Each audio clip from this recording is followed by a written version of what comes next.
Yan, so mapagpalang hapon po sa ating lahat. At ngayong hapon po ay ating first na tayo po ay nagkaroon ng Sunday afternoon service. At salamat sa Panginoon, lalo na po ngayon sa mga nandito, nakasama natin. At yung iba ay umattend din kaninang umaga sa ating worship service. So napakasarap po talaga no, na magpuri at magpasalamat no, sa ating Panginoon. Okay? At hindi po hadlang no, na kahit tayo ay umattend na ng umaga, atin pa rin so okay lang po dahil hindi naman po ay libre. Okay? At wala naman siguro tayong gagawin na sa ating mga tahanan. So, ngayong hapon po ay atin po muli po tayong makakapakinig ng salita ng Diyos. At ang ating pong topic no, sa buong month of July is about obedience. Okay? Sabi nga is obedience matters. Okay? So, dito po sa ating pong tatalakayin sa hapong ito, ang title po ng ating topic is Living in Obedience. Okay? So, paano ba tayo mamumuhay ng mayroong pagsunod sa ating Panginoon?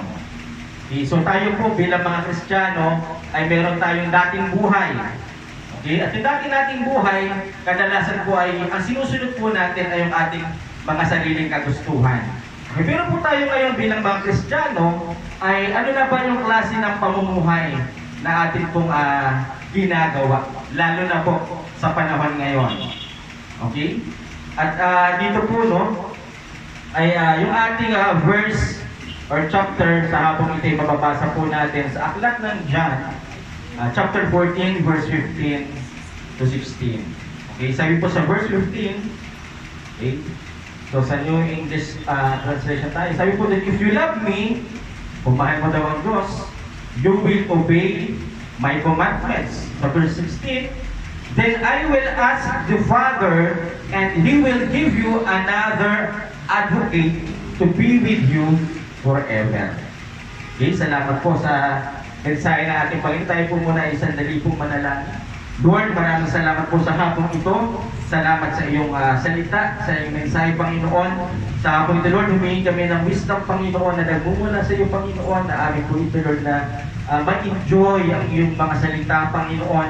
At ito po nawa ay may apply namin sa amin pong mga buhay at mag-share din po na Panginoon sa amin po mga kakilala, kapag-anak, at mga kaibigan. Lord, samahan mo kami sa hapong ito at ikaw, Panginoon, ang siyang mataas, ikaw ang makita sa buhay ng bawat isa sa amin. Ang lahat ng ito, Lord, ay aming pong samot dalangin sa ngalan po ng iyong anak na si Jesus. Amen. Okay, so balik po tayo sa tanong. So, ang tanong po is, how to have a life living in obedience? So, paano nga ba tayo magkakaroon ng buhay na mayroong pagsunod? Okay, so sa buhay natin, marami po tayong sinusunod. Okay? Meron dito sumusunod sa asawa, may mga magulang sumusunod sa anak, may mga anak sumusunod sa magulang. Okay? Tapos pag nasa trabaho tayo, sinusunod natin yung ating boss. Okay, kung tayo naman ay mga boss, sinusunod naman tayo ng ating mga empleyado, ng ating mga manggagawa. Okay? Pero bilang mga Kristiyano, sa kabila ng pagsunod natin sa iba't ibang mga tao, iba't ibang mga sitwasyon, ang higit sa lahat na kailangan po natin sundin ay ang pagsunod sa Diyos, yung pamumuhay na mayroong pagsunod sa ating Panginoon. Okay? Pari natin sabihin, ay Pastor, alam na namin yan kung paano sumunod sa Panginoon. Okay? Sino po dito may mga asawa?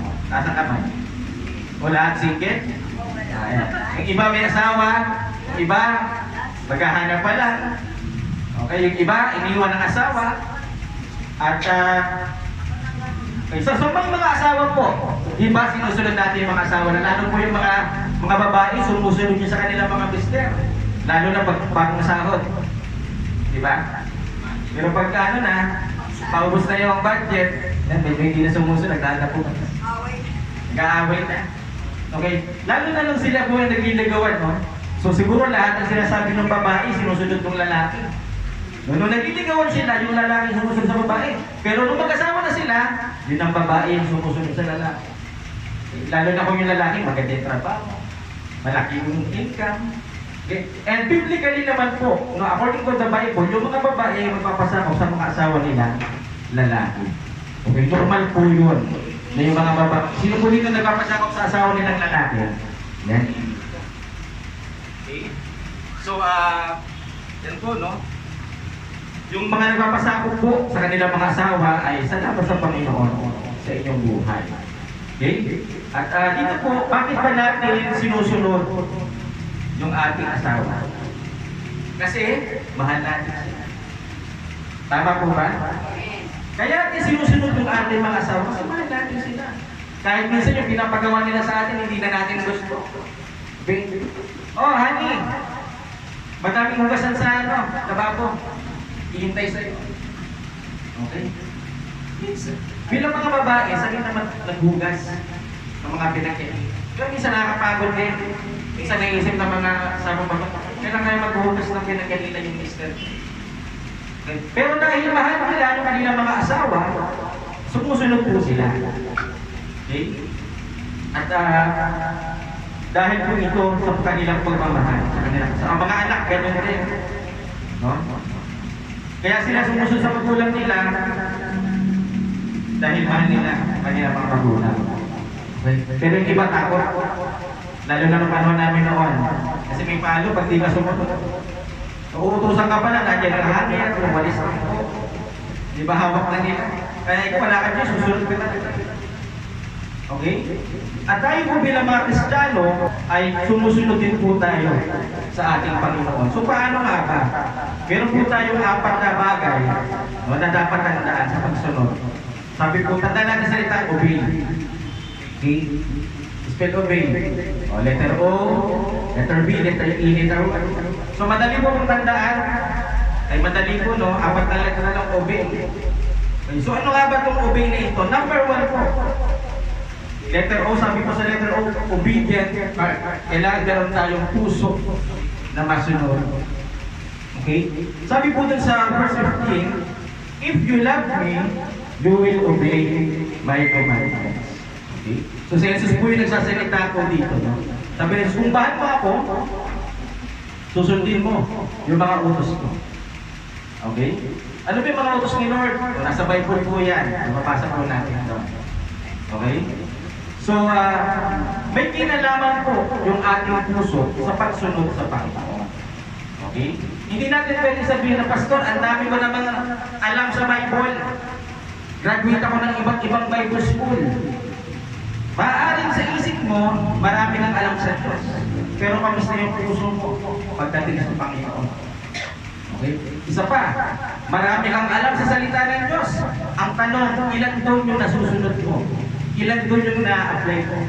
Di ba nasabi po sa Bible, ang taong matalino ay hindi yung mga tao na nakikinig at gumagawa. At yung mga nakikinig lamang, sila yung mga taong mangmang. Okay? Ibig sabihin na nakikinig, may natututunan. Tama po ba? Pag kayo po'y nakinig at wala kayo natutunan, uulitin ko po from the start. Sino po dito walang natutunan? O lahat may natutunan. Kasi ayaw uulit sa simula eh. Okay? So kapag tayo po ay nakikinig, dapat meron tayong natututunan. Okay? At hindi tayo papayag na pag-uwi natin mamaya, wala tayong maibabao na salita ng Diyos. So may gagawin po ang Diyos sa ating mga buhay. Okay? Kaya hindi po aksidente na nandito kayo ngayon. Okay? Kahit tayo po ay marami, kahit tayo ay kaunti, wala pong problema yun. Kasi bakit po? Ang pinakamahalaga po ay yung ating pagsunod sa Panginoon. Okay? So marami pong tao na gustong pumunta sa langit. Tama po. Sino gustong pumunta sa langit? Oh, yung iba ayaw. Ay, ulitin mo. Sino pong gustong pumunta sa langit? Amen. Amen. Okay. So maraming gustong pumunta sa langit, ayaw mauna. Since ayaw nyung mauna, ano dapat yung gawin? Pastor, susunod ako. Diba? Since ayaw mong mauna, ang gagawin mo, susunod ka na lang. Hindi ko sasabihin sana, susunod ka na lang. Hindi natin dapat nilalang yung pagsunod. Dahil napakahalaga po ng word na pagsunod sa ating Panginoon habang tayo naghihintay ng ating end ng kontrata natin dito sa lupa. Siyempre, pagtapos yung kontrata natin, bahala na sila kung i-extend pa niya. Siyempre, depende sa performance mo. Kung i-extend pa yung buhay mo. Okay, kaya nga po napakahalaga na salitang pagsunod. Kasi kung isasabihin mo, ikaw ay Kristiyano at namumuhay ka na hindi mo sinusunod ang Panginoon, sino ang sinusunod mo? Okay. Yan po. So, dalawa lamang po yan. Kung hindi ka susunod sa Diyos, doon ka sa isa susunod. Okay, kaya po tayo bilang mga Kristiyano, kailangan kaya yung buhay natin ay mayroong pagsunod. At yun ay magsisimula sa ating puso. Kasi bakit? Uulitin ko po, hindi po punong-puno yung isipan natin, yung ating alam, hindi po ibig sabihin niya susunod agad tayo sa Panginoon. Karamihan po ng matigas ang ulo at ayaw sumunod sa Panginoon yung mga taong maraming alam sa Biblia. Okay? Hindi ko po nila lahat, pero karamihan po. The more na marami silang nalalaman, nagiging self-righteous. Sila na yung taga-utos, hindi na sila yung taga-sunod. No? Pag tayo po yung taga-sunod, the more na pinopromote tayo ng Panginoon, the more na yung ating dating mababang posisyon, pataas ng pataas, dapat lalo tayong magpakumbaba ng magpakumbaba, at doon natin kailangan maintindihan na tayo po ay mga lingkod ng Diyos at kailangan natin maglingkod. Kailangan natin sumunod. Okay? So, ang nangyari po kadalasan, the more na napopromote ka sa trabaho mo, okay, sa trabaho mo, sampol, the more ka napopromote, the more lumalaki yung ulo mo. The more na ayaw mo magpautos. Kung dati mababa yung ranggo mo, ang sipag-sipag mo, kahit hindi ka inutusan, gumagawa ka. Kahit hindi ka pinag-overtime, nag-overtime ka. Okay? Ano pong ibig mo sabihin? Sa church, ganun din. Dati mahihain na member.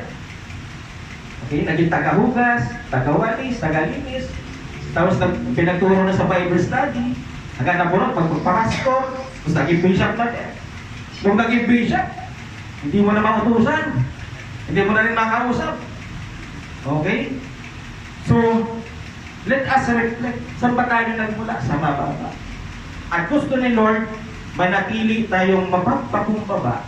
May puso tayo mapagpakumbaba. Dahil kung ang puso natin mapagmataas, mahihirapan tayo sumunod sa Panginoon. Kaya nga po yung muna natin, have an obedient heart. Kailangan meron tayong obedient heart. Okay? Para po tayo makasunod sa ating Panginoon. Okay? Kasi kung pahihiranin po natin yung ating mga kaalaman, iiran po yung pride natin. Iiran yung mapagmataas. Ba't kita susundin? Lalo na kayo nag-uutos. Ano lang, ordinary yung member. Ba't kita susundin kapatid? First timer ka pa lang ito mata. Diba? Kaya yung iba, nagiging dominant. Gusto nila sila lagi na susunod kasi ba? Dominant tenga nila. Kasi dominant sila, kaya mag-dominant tenga nila. Okay? Ayaw na nila makikinig sa iba. Maging kay Jesus, ayaw na nila makinig.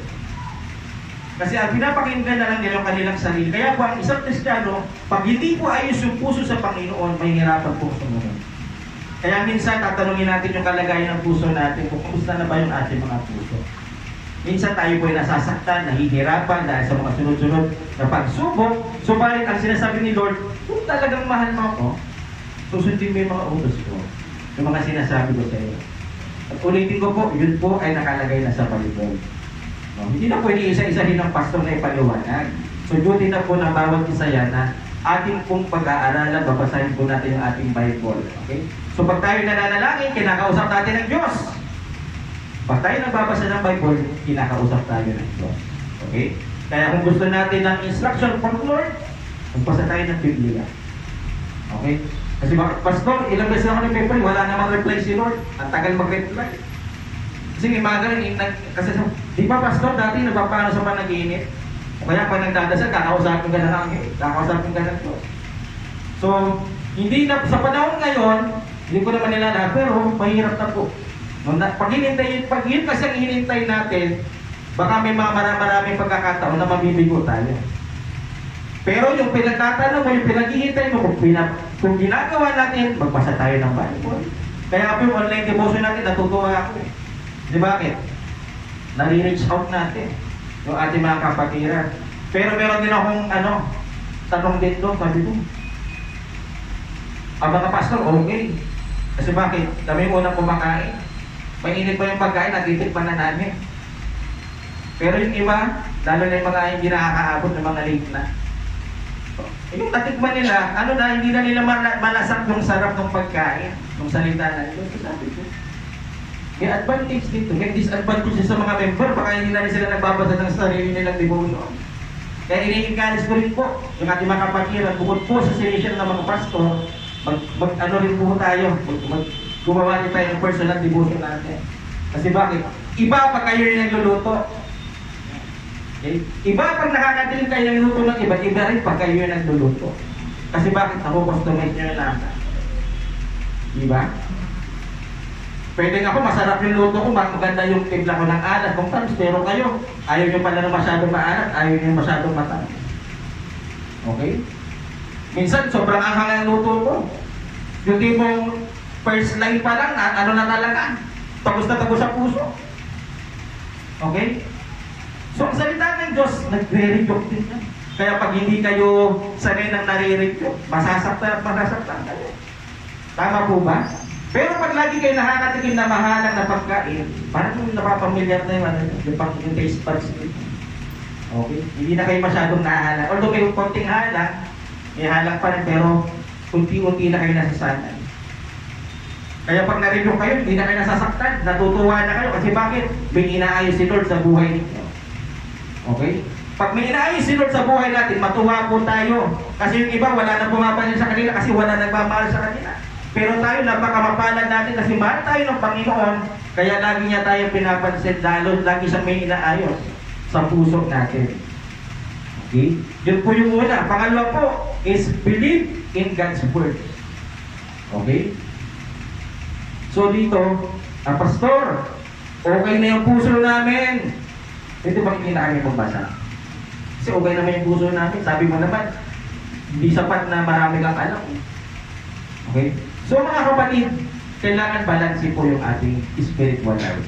Okay? Pag ayos na yung puso natin, natuto tayo kung paano magpakumbaba, natuto tayo kung paano sumunod sa Diyos, andun din, maunawaan din natin na yung kahalagahan ng paniniwala sa salita ng Diyos. Okay? At maniniwala lamang tayo sa salita ng Diyos kung tayo po ay nakakapakinig, kung tayo ay nakakapagbasa ng salita ng Panginoon. Okay? So kaya nga po, habang meron pa tayong chance na makapakinig ng mga salita ng Diyos, huwag po natin sayangin. Okay? Hayaan natin yung iba, wala sa mall sila. Yung iba, namamasyal. Wala nang oras sa Panginoon, hayaan natin. Kasi pag nagkasakit ng mga yan, tatawag, Pastor, pwede mo ba kami ipag-pray? No? Sino po dito ang wala naman. Wala amin. Okay. So, ganun po ang nature ng tao.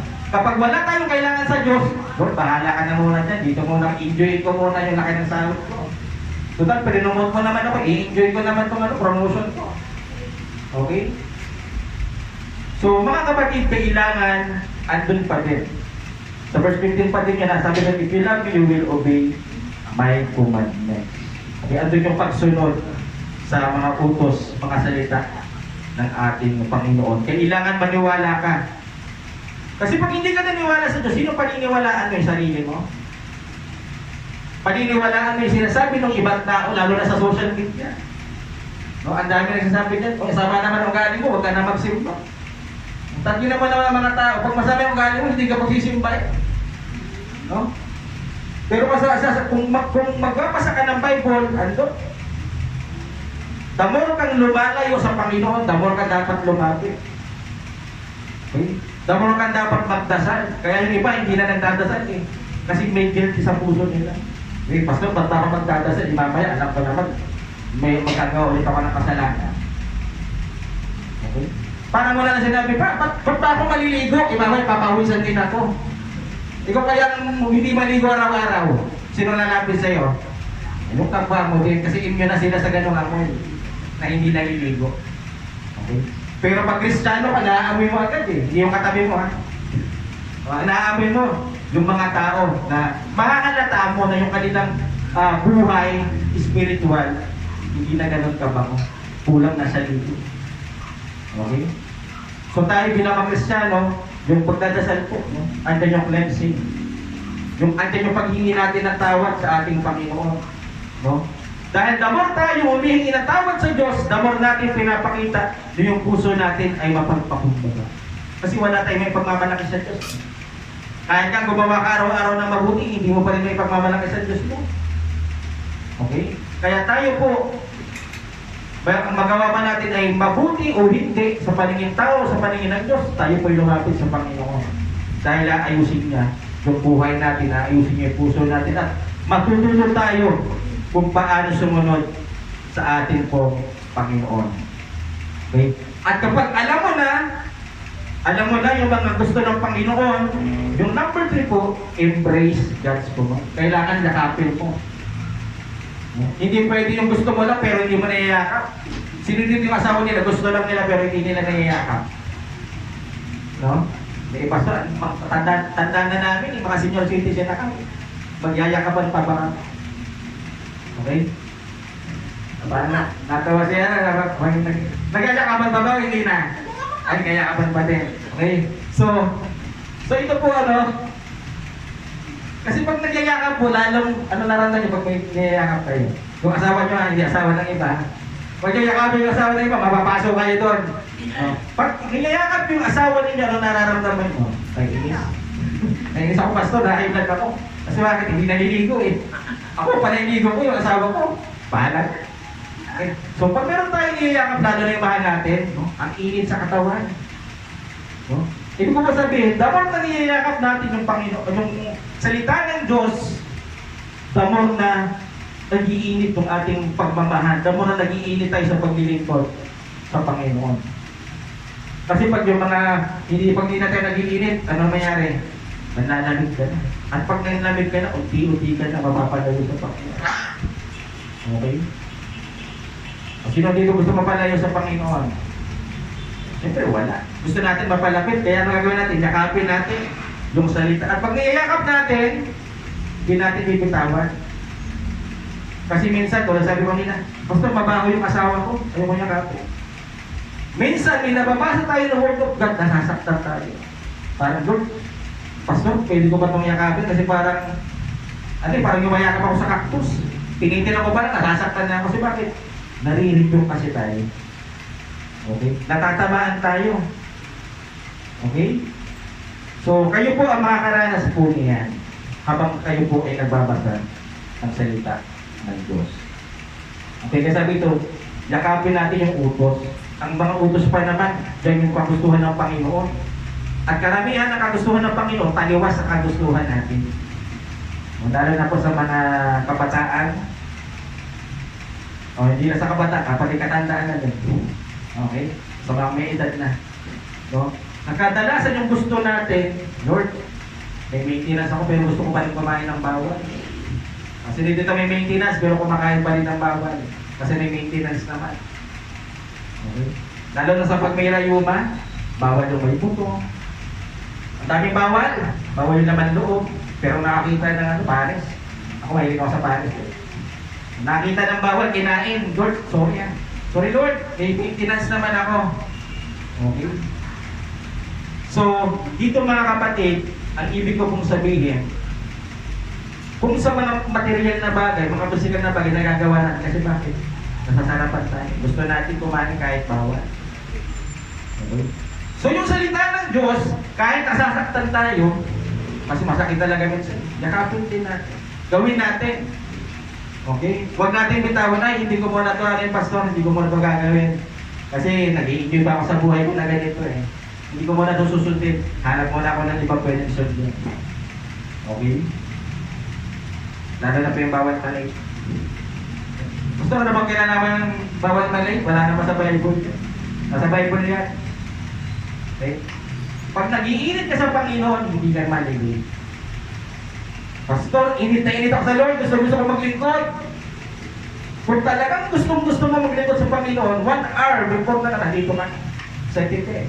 Si sister, nabeso kanina, ang aga. 3 p.m. or 3:30, mga gano'n. Advance, dumating. Kasi bakit? Excited.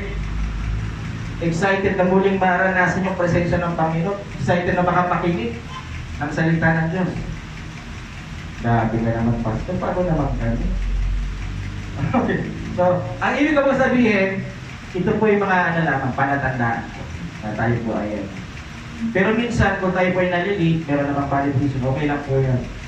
Okay, huwag lang natin kami yung habitual, no? Na sasadyain na natin, okay lang naman, kasi pastor naman ng dito, okay lang malit ka. Okay? Pagdating sa gawain ng Panginoon, pagdating sa kanyang mga salita, kailangan lagi tayong excited. Kaya sa online devotion, yan, ginagawa ko po doon 5 minutes before ng 8 p.m. kasi 8 p.m. mag-i-start. Napasok na po ako, may timer ako doon 5 minutes. Kasi bakit? Preparation po yun. Para yung mga makakakita, uy, meron na nasa loob, papasok sila. May time sila mag-mute. Meron silang time ng preparation. Para pagdating na eksaktong 8 p.m., simula agad ako. Okay? Simula agad ako nasa devotion kasi siya mag-luto. Kasi bakit? Kailangan sulitin natin bawat segundo. Mahalaga po bawat minuto na mawawala sa buhay natin. Okay? Kaya, actually, 30 minutes, minsan nabibitin tayo eh. Diba? Mga pastor na nag-share. Minsan nakakabitin. Ang dami natin gustong i-share sa ating mga kapatiran. Pero, tayo din po ay, ang ating Panginoon is in order, so dapat in order din tayo. Okay, meron tayo. So tayo nag-set ng frame eh, ng time frame, 30 minutes. So kailangan ma-maximize natin 30 minutes. Okay? At dito mga kapatid, napakasarap, maniwala kayo, napakasarap yakapin ng salita ng Panginoon. Tulad nga sabi ng Pastor Larry kanina, maraming pagpapala. Okay? Nakikita mo yung pagpapala ng ibang tao, pero hindi mo nakita yung kanilang mga ginagawa o kanilang ginawa. Bakit sila pinagpala ng gano'n? Nakita mo, ay lagi siya sumisimba doon. Nasa tapat ng Walter. Gayahin ko din. Yun yung nakikita mo, physically, ng mga mata mo. Pero alam mo ba kung ilang oras yung nilalaan niya sa pagdadasal? Ilang oras yung nilalaan niya sa pagbabasa ng salita ng Diyos? Alam mo ba kung gaano siya ka-excited palagi sa gawain ng Panginoon? Okay? Ang ibig ko sabihin, let us focus on spiritual things kasi yun po yung panghabang buhay. Wag lang po tayo mag-focus sa mga pansamantala, mga material na bagay. Yes, kailangan po natin yun sa ating pang-araw-araw, pero natin kalimutan yung pinakamahalagang bagay sa ating buhay, which is yung salita ng ating Panginoong Diyos. And last but not the least, yung ikaapat po ng ating motivation letter 1, sabi doon, yield to the Holy Spirit. Okay, meron palang sikretong sakta. Hindi po maging sarap pa. Yung pagsunod natin sa Diyos, mahirap, tama po ba? Mahirap sa kung aasa lang tayo sa sarili natin. Pero dahil alam ng Diyos, mahihirapan tayo.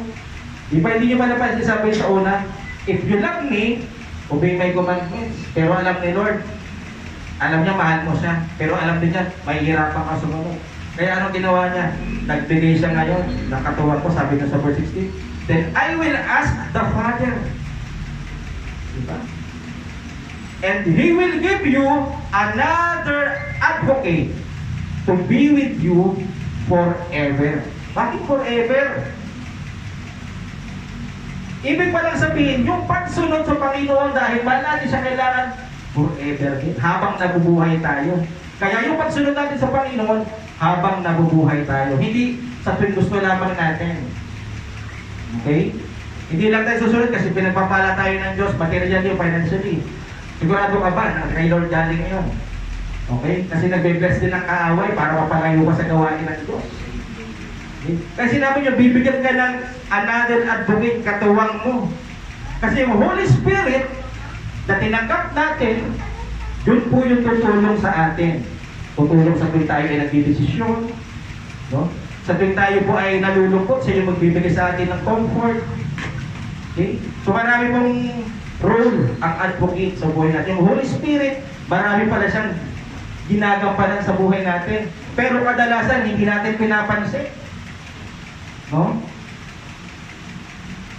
Napapansin lang natin pag nadadasal tayo. Diba? Pag nag-praise and worship, ang madalas natin mapansin, si Father, si Son, pero si Holy Spirit, bihira na. Okay? Kaya nga, kanina sa ating kanina, andun yung kahalagahan ng Holy Spirit sa buhay natin. Kasi pag trabaho tayo ng trabaho, umaasa lang tayo sa sarili nating lakas, sa sarili nating kakayanan, mahirapan po tayo, mapapagod po tayo. Lalo na sa pagsunod sa salita ng Diyos. Okay?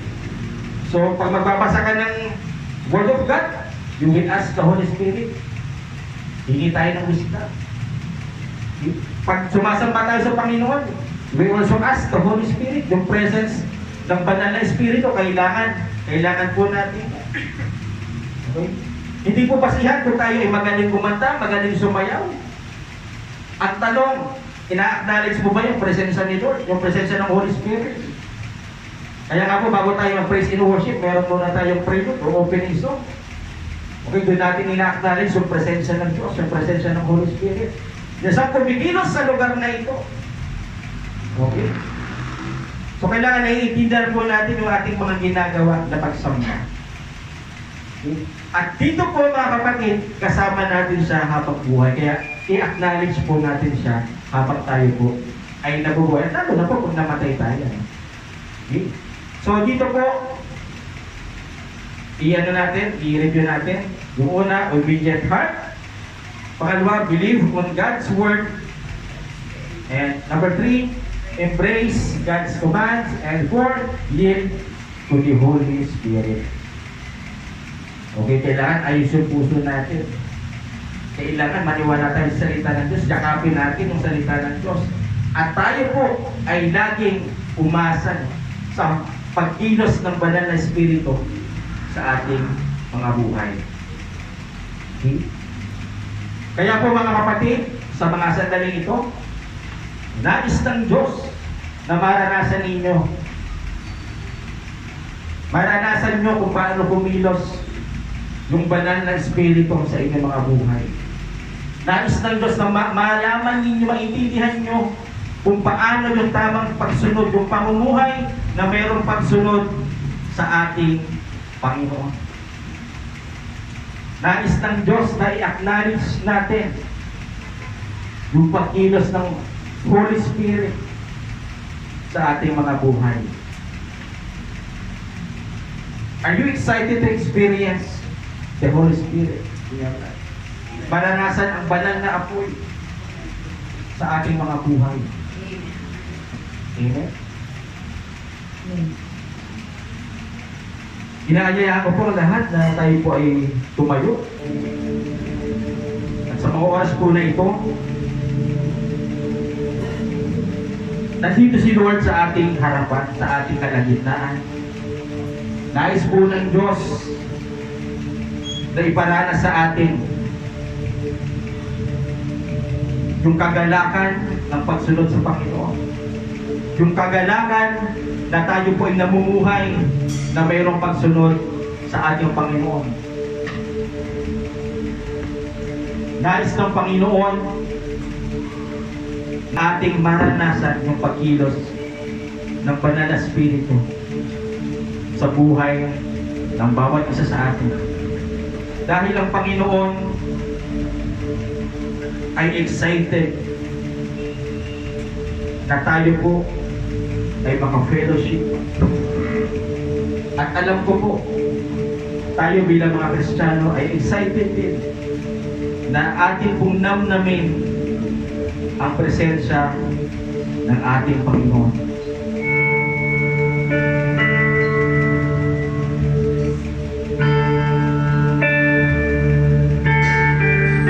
Yes, Lord, maraming salamat po. Maraming salamat sa iyong presensya mo. Punuin mo, Panginoon, at iyong nag-uumapaw na presensya ang lugar na ito.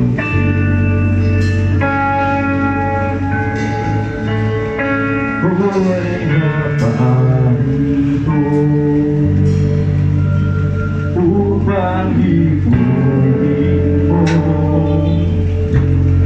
pag-iyong ng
Mahal na mahal ka namin, Panginoon. At ito po ay aming ipapakita, Panginoon, sa buong mundo, sa buong Pilipinas, sa maraming mga tao, Panginoon, sa mga magitan na pagsunod sa iyo, Panginoon.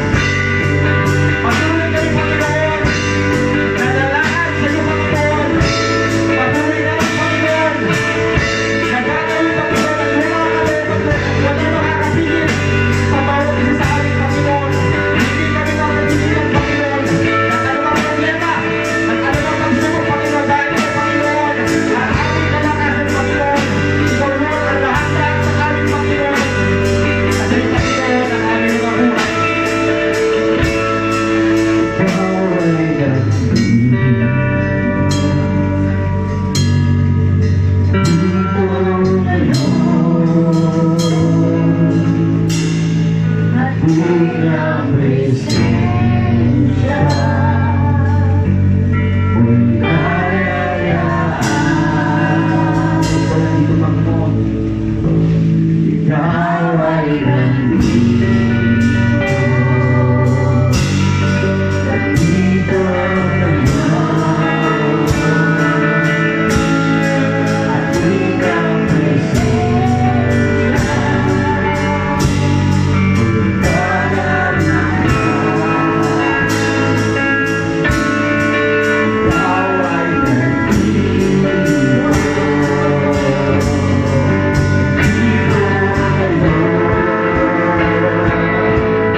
Salamat, Lord, sa mga buhay na iyong binago, Panginoon.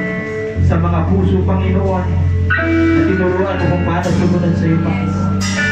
Maraming salamat, Lord, sa iyong pag-ilo sa buhay ng bawat isa, Panginoon.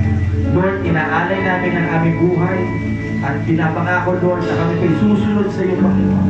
Gamitin mo kami, Panginoon, sa ayon sa iyong Panginoon, Panginoon. Ang lahat ng ito ay aming pong sapat na langit sa kalampunan ng nakasal. Amen.